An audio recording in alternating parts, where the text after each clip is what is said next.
Bonjour, nous allons prendre l'antienne d'ouverture. Pitié, mon Dieu, tout le jour on m'attaque, on me harcèle, mais je compte sur toi. Chers amis, nous sommes rassemblés au nom du Père et du Fils et du Saint-Esprit. Amen. Amen. La grâce de Jésus notre Seigneur, l'amour de Dieu le Père et la communion de l'Esprit Saint soient toujours avec vous. Et avec votre esprit.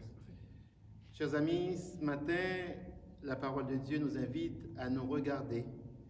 Est-ce que nous mettons la loi au-dessus de l'amour? Est-ce que nous privilégions le contre-témoignage à la vérité? C'est la parole de Dieu qui nous invite chacun à nous regarder.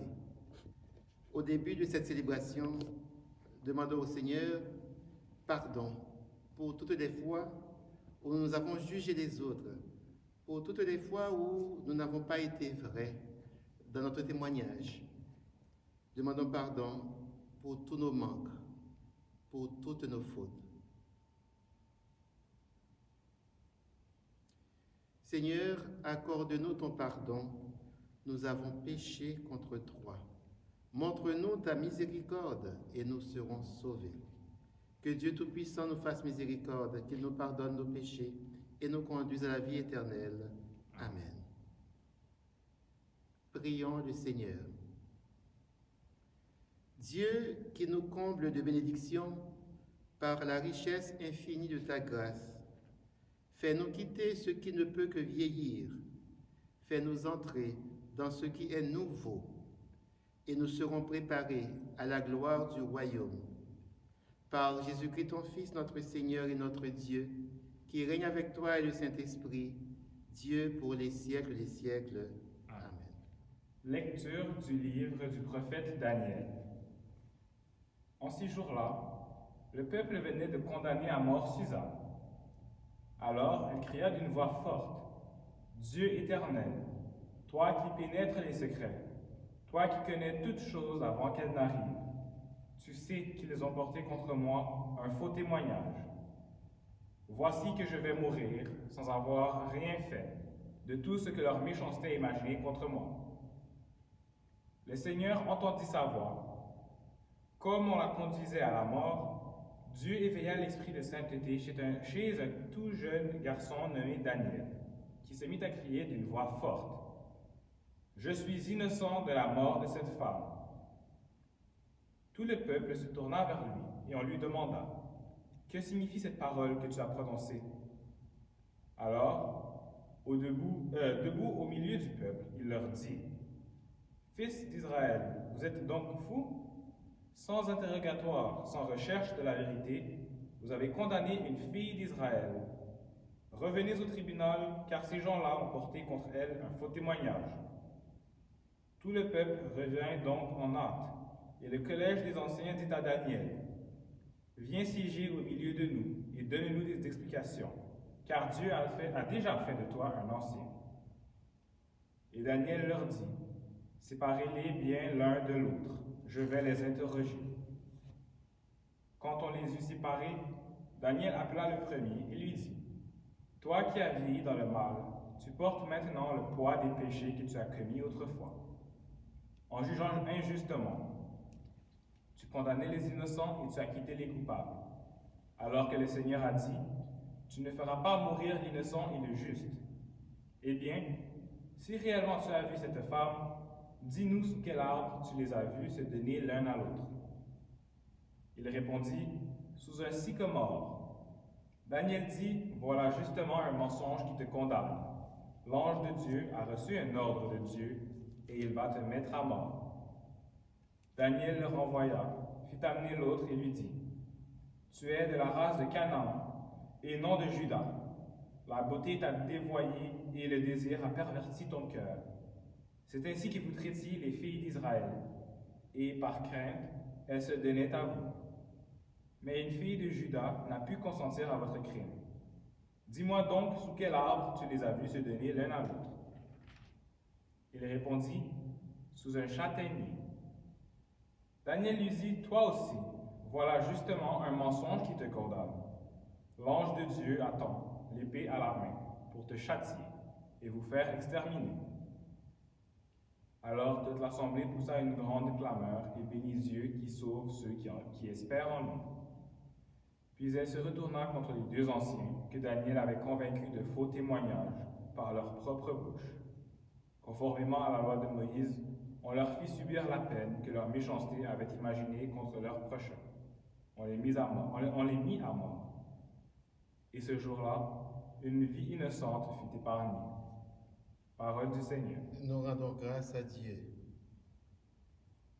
Si je traverse les ravins de la mort, je ne crains aucun mal, car tu es avec moi, Seigneur. Si je traverse les ravins de la mort, je ne crains aucun mal, car tu es avec moi, Seigneur. Le Seigneur est mon berger, je ne manque de rien. Sur des prés d'herbes fraîches, il me fait reposer. Si je traverse les ravins de la mort, je ne crains aucun mal, car tu es avec moi, Seigneur. Il me mène vers les eaux tranquilles et me fait revivre. Il me conduit par le juste chemin, pour l'honneur de son nom.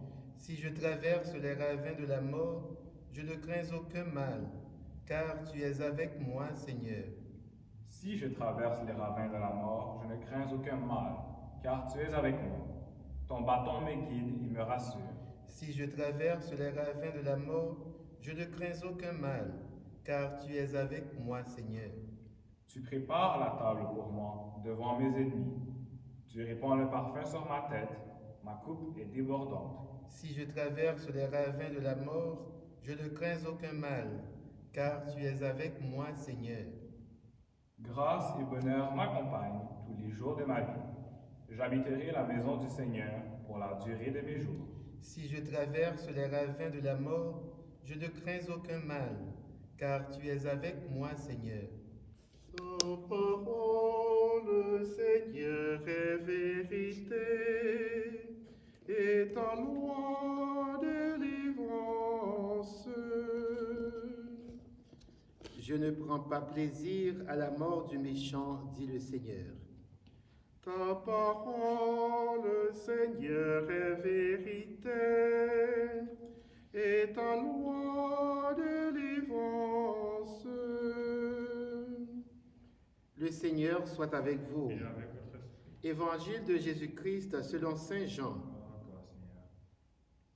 En ce temps-là, Jésus s'en alla au mont des Oliviers. Dès l'aurore, il retourna au temple.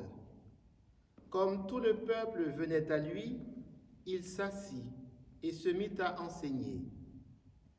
Les scribes et les pharisiens lui amènent une femme qu'on avait surprise en situation d'adultère. Ils la mettent au milieu et disent à Jésus, « Maître, cette femme a été surprise en flagrant délit d'adultère. Or, dans la loi, Moïse nous a ordonné de lapider ces femmes-là. Et toi, que dis-tu » Il parlait ainsi pour le mettre à l'épreuve, afin de pouvoir l'accuser. Mais Jésus s'était baissé et du droit, il écrivait sur la terre. Comme on persistait à l'interroger, il se redressa et leur dit, « Celui d'entre vous qui est sans péché, qu'il soit le premier à lui jeter la pierre. » Il se baissa de nouveau et il écrivait sur la terre. Eux, après avoir entendu cela, s'en allaient un par un, en commençant par les plus âgés. Jésus resta seul avec la femme, toujours là, au milieu. Il se redressa et lui demanda, « Femme, où sont-ils donc? Personne ne t'a condamné » Elle répondit, « Personne, Seigneur. » Et Jésus lui dit, « Moi non plus, je ne te condamne pas. Va et désormais ne pêche plus. » Acclamons cette parole de Dieu. Louange à toi, Seigneur Jésus. Alors, chers amis, les textes de la parole de Dieu aujourd'hui nous invitent à un questionnement personnel. Si on devait choisir un thème, on aurait pu trouver plusieurs fils de pensée que nous pouvons lier texte d'aujourd'hui. Dans la première lecture, on voit une jeune, Suzanne, condamnée. À la base, il y avait un faux témoignage. Une femme innocente qui a subi l'injustice, la méchanceté de quelques vieux qui ont voulu lui faire subir un châtiment. Et Dieu a fait surgir le jeune Daniel pour permettre à Suzanne d'être libérée. Dieu est présent dans toutes nos situations et il est là. La parole nous dit, il est là et il va sauver ceux et celles qui espèrent en lui. Première clé de lecture, Dieu nous délivre toujours. Dieu délivre ceux et celles qui espèrent en lui. Et c'est ce que reprend le psaume 22 que nous avons proclamé. Le Seigneur est mon berger, je ne manque de rien. Si je traverse les ravins de la mort, je ne crains aucun mal. Dieu est là pour nous protéger. Dieu est là pour nous conduire sur des chemins de liberté, des chemins de justice et de paix. Et l'Évangile, un texte auquel on est très habitué, qui rapporte ce qu'on appelle, entre guillemets, l'histoire de la femme adultère.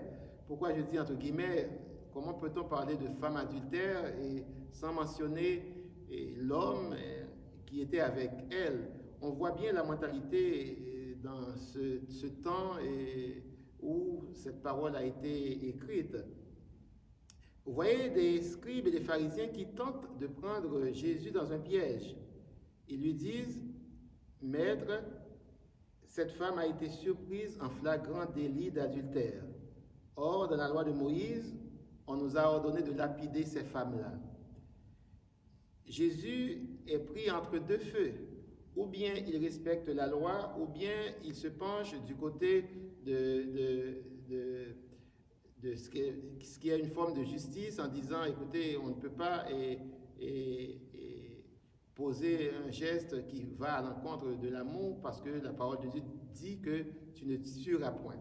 Si Jésus répond qu'on doit lapider cette femme, donc Jésus encourage justement le non-respect d'un des commandements qui dit tu ne tueras point. Mais s'il dit qu'on ne doit pas la lapider, cela veut dire que Jésus ne respecte pas la loi. Or, la loi est claire. Donc, Jésus est pris entre deux feux. Et voilà, il va dire, il va baisser, il va tracer des traits. Qu'est-ce qu'il a pu écrire, on ne sait pas. Et il s'est redressé pour poser la question, que celui d'entre vous qui est sans péché soit le premier à lui jeter une pierre. Et tout le monde s'est retiré, on nous dit en commençant par les plus vieux. Dans les deux textes d'aujourd'hui, on voit l'image des plus âgés qui est très maltraité, je dirais. Mais au fond, ce que Jésus veut dire, c'est que chacun, nous portons le poids du péché. Chacun, nous avons en nous de quoi nous reprocher. Nous sommes souvent plus indulgents envers nous, nous sommes plus durs envers les autres.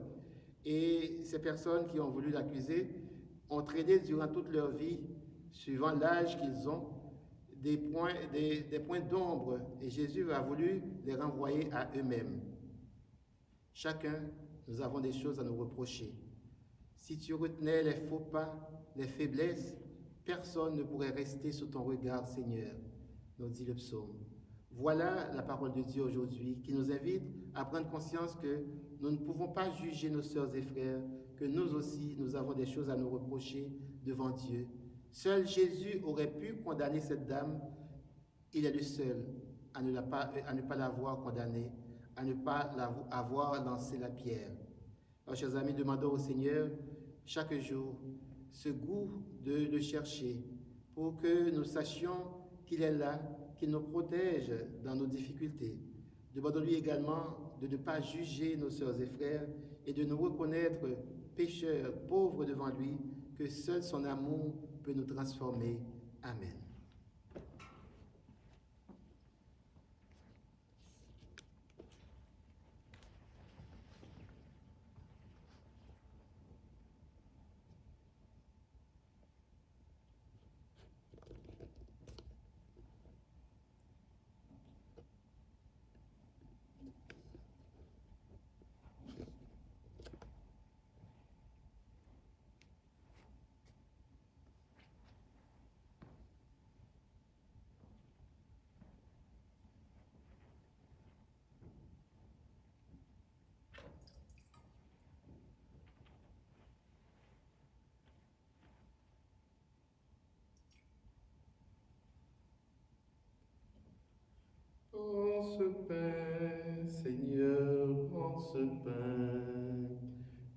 ce pain soit prière. Prends ce pain, Seigneur, prends ce pain. Que ce pain devienne ton corps. Que ce pain devienne ton corps. Prends ce vin, Seigneur, prends ce vin. Que ce vin soit prière. Prends ce vin, Seigneur, prends ce vin. Que ce vin devienne ton sang.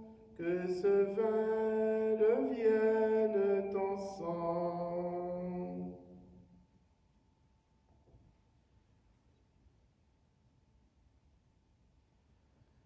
Prends ma vie, Seigneur, prends ma vie. Que ma vie soit prière. Prends ma vie, Seigneur, prends ma vie. Que ma vie ressemble à ta vie. Que ma vie ressemble à ta vie.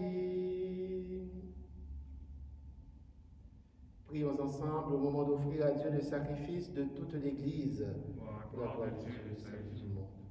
Accorde-nous, Seigneur, cette grâce, qu'au moment de célébrer l'Eucharistie, les renoncements imposés à notre corps nous permettent de nous présenter devant toi avec un cœur purifié. Par Jésus ton Fils, notre Seigneur. Amen. Le Seigneur soit avec vous. Et avec votre esprit. Élevons notre cœur.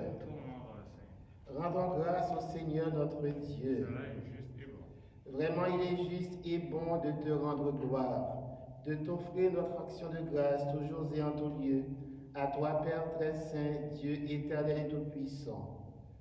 Oui, l'univers entier, sauvé par la passion de ton Fils, peut désormais confesser ta gloire.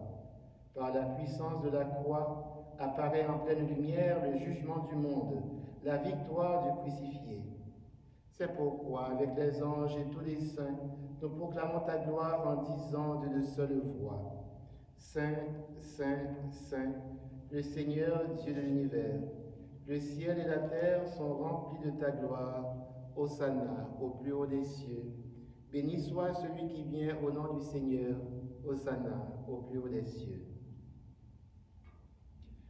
Toi qui es vraiment saint, toi qui es la source de toute sainteté, Seigneur, nous te prions. Sanctifie ces offrandes en répandant sur elles ton esprit, qu'elles deviennent pour nous le corps et le sang de Jésus le Christ notre Seigneur. Au moment d'être livré et d'entrer librement dans sa passion, il prit le pain, il rendit grâce, il le rompit, et le donna à ses disciples en disant: Prenez et mangez-en tous, ceci est mon corps livré pour vous.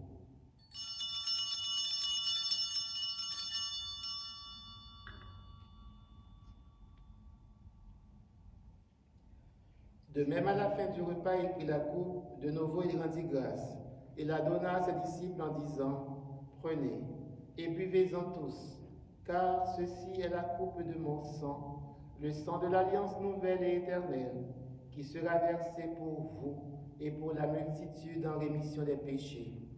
Vous ferez cela en mémoire de moi.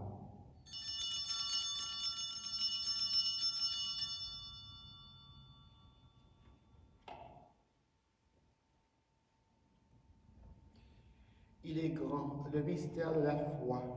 Nous proclamons ta mort, Seigneur Jésus. Nous célébrons ta résurrection. Nous attendons ta venue dans la gloire. Faisant ici mémoire de la mort et de la résurrection de ton Fils, nous t'offrons, Seigneur, le pain de la vie et la coupe du salut, et nous te rendons grâce, car tu nous as choisis pour servir en ta présence. Humblement, nous te demandons qu'en ayant part au corps et au sang du Christ, nous soyons rassemblés par l'Esprit Saint en un seul corps. Souviens-toi, Seigneur, de ton Église répandue à travers le monde. Fais-la grandir dans ta charité, avec le pape François, notre archevêque Christian, et tous ceux qui ont la charge de ton peuple. Souviens-toi aussi de nos frères et sœurs qui se sont endormis dans l'espérance de la résurrection et de toutes les personnes qui ont quitté cette vie. Reçois-les dans ta lumière auprès de toi. Sur nous tous ici présents, sur les personnes qui comptent sur nos prières, sur les personnes qui souffrent dans leur corps ou dans leur cœur, nous implorons ta bonté. Permets qu'avec la Vierge Marie, la bienheureuse Mère de Dieu, avec Saint Joseph, son époux, avec les apôtres, Saint Viateur, Sainte Béatrice et les saints de tous les temps, qui ont vécu dans ton amitié, nous ayons part à la vie éternelle et que nous chantions ta louange par Jésus-Christ, ton Fils bien-aimé. Par lui, avec lui et en lui, à toi, Dieu le Père Tout-Puissant, dans l'unité du Saint-Esprit, tout honneur et toute gloire pour les siècles des siècles. Amen. Le Seigneur seul peut nous pardonner parce qu'il est bonté, il est tendresse et pitié. Adressons-nous au Seigneur en lui demandant de nous pardonner nos offenses et en lui demandant également qu'il nous apprenne à pardonner aux autres. Notre Père, qui es aux cieux, que ton nom soit sanctifié, que ton règne vienne, que ta volonté soit faite sur la terre comme au ciel. Donne-nous aujourd'hui notre pain de ce jour. Pardonne-nous nos offenses comme nous pardonnons aussi à ceux qui nous ont offensés. Et ne nous laisse pas entrer en tentation, mais délivre-nous du mal. Délivre-nous de tout mal, Seigneur, donne la paix à notre temps. Par ta miséricorde, libère-nous du péché. Rassure-nous devant les épreuves en cette vie où nous espérons le bonheur que tu promets et l'avènement de Jésus-Christ notre Sauveur. Car c'est à toi qu'appartiennent le règne, la puissance et la gloire pour les siècles des siècles. Amen. Prions pour la paix. Nous avons besoin de cette paix qui peut transformer notre monde. Seigneur Jésus-Christ, tu as dit à tes apôtres et tu nous redis ce matin, je vous laisse la paix, je vous donne ma paix. Ne regarde pas nos péchés, mais la foi de ton Église. Pour que ta volonté s'accomplisse, donne-lui toujours cette paix et conduis-la vers l'unité parfaite, toi qui règnes pour les siècles des siècles. Amen. Que cette paix du Seigneur soit toujours avec vous. Et avec votre esprit. Agneau de Dieu qui enlève le péché du monde, prends pitié de nous. Agneau de Dieu qui enlève le péché du monde, prends pitié de nous. Agneau de Dieu qui enlève le péché du monde, donne-nous la paix.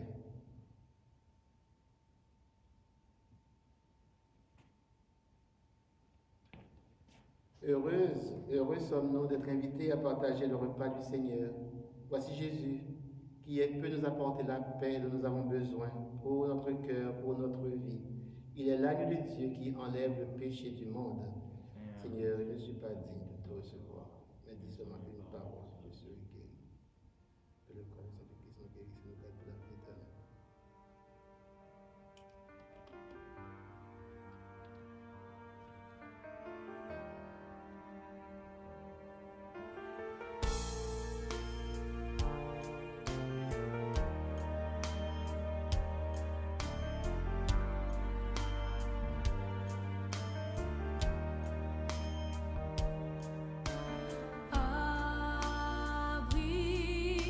Abrite-moi.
rien ne va plus, je peux me reposer en Dieu.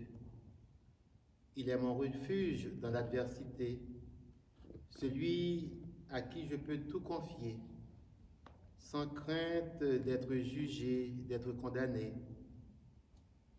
Aujourd'hui, je veux prendre le temps de lui exprimer toute ma reconnaissance pour l'amour et la fidélité dont il me comble chaque jour de ma vie.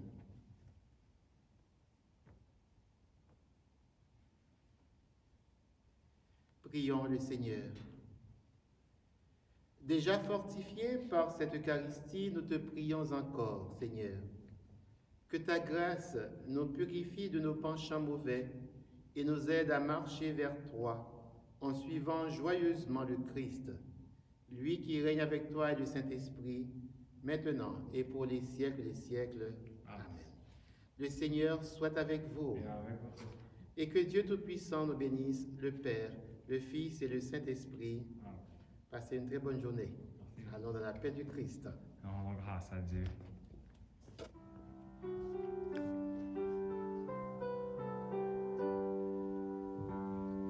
Allez, allez, proclamez au monde, Christ est vivant, il habite parmi nous.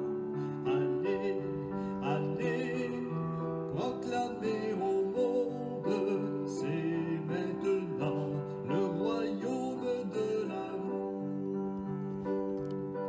Allez proclamer la bonté de Dieu, sa fidélité au long des siècles. Faites transparaître son amour de Père en réconfortant les affligés. Allez,